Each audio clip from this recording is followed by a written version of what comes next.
Guys, welcome back to my YouTube channel. This is my vlog. So today's video guys, reaction ko po about on kay Dr. Love sa nangyari yung suspension ni Dr. Love. So ayun guys, bago ang lahat, mega love shout out kay Kuya Bal Santos Matubang, Ate Edna Vlogs at Kalinga Prab.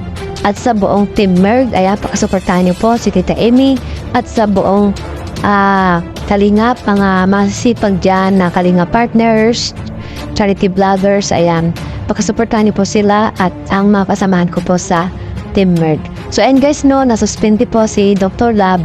May mga mabasa po kasi kami na mga comment sa mga live nila na dahil daw sa pagsunod ni Dr. Love sa Baguio, kaya nagkaroon po siya ng suspension. So hindi po yan yung totoong kung bakit nasuspindi po si Dr. Love. So hindi naman, alam niyo naman po na si Dr. Love ay mahilig po yan sa mga clickbait at mayroon po rin po siya mga upload na mga Kalingap Angels na ayan po ang iniiwasan po na bawal po iyang gawin ng mga charity vlogger dahil hindi po nila mga content. At yung si Dr. Love po talaga ay mahilig yan mag-live na si Edo lagi ang kanyang thumbnail, pero hindi naman niya kasama doon si Edo, kundi at thumbnail niya lang po si Edo, pero iba po yung mga pinag-uusapan nila or iba po yung nilalive niya.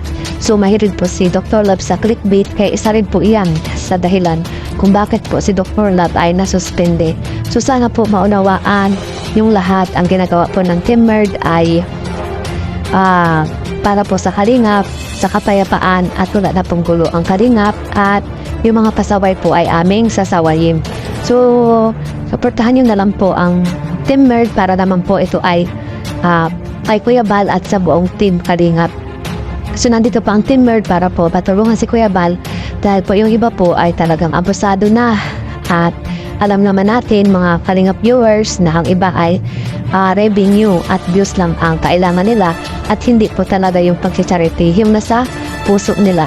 Sana po ay suportahan na lang natin kung ano man po yung mga ginagawa ng Team Merg o yung mga guidelines and rules and regulation para naman sa inyo rin po ito sa mga charity vlogger. Sana sundin na lang ninyo or sumunod na lang po kayo sa mga rules and regulation na pinapatupad po ng Team Kalingap, especially po ni Tita Amy, nila Kuya Bal Santos Matubang, di Kalinga Prab. Sumunod na lang po tayo para po wala ng problema at wala na mga maraming sinasabi ang iba, lalo na po yung mga viewers dyan na puro ang pampabas ang kinagawa. So iwasan po natin yan guys, magmahalan na lang tayo at sumunod po anuman po ang ipinapatupad ni Kuya Bal Santos Matubang. So ayan lang guys, no, maraming salamat sa lahat. Huwag niyo pong kalimutan na suportahan si Kuya Bal Santos Matubang, Ate Edna Vlogs at Kalinga Prab, at syempre ang inyong lingkod may vlog. So God bless us all. Bye-bye.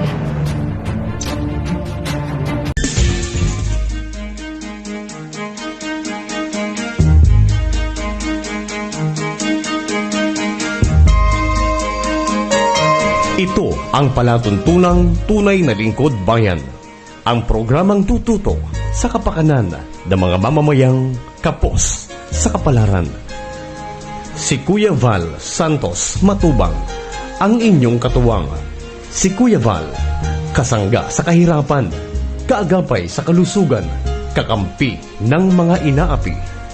Magbibigay pag-asa sa mga taong nawawala na ng pag-asa sa buhay, sa mga batang biktima ng kahirapan, sa mga matatandang napapabayaan. Si Kuya Bal, ang inyong sandigan. Bal Santos Matubang, sa palatuntunang lingap sa mahihirap.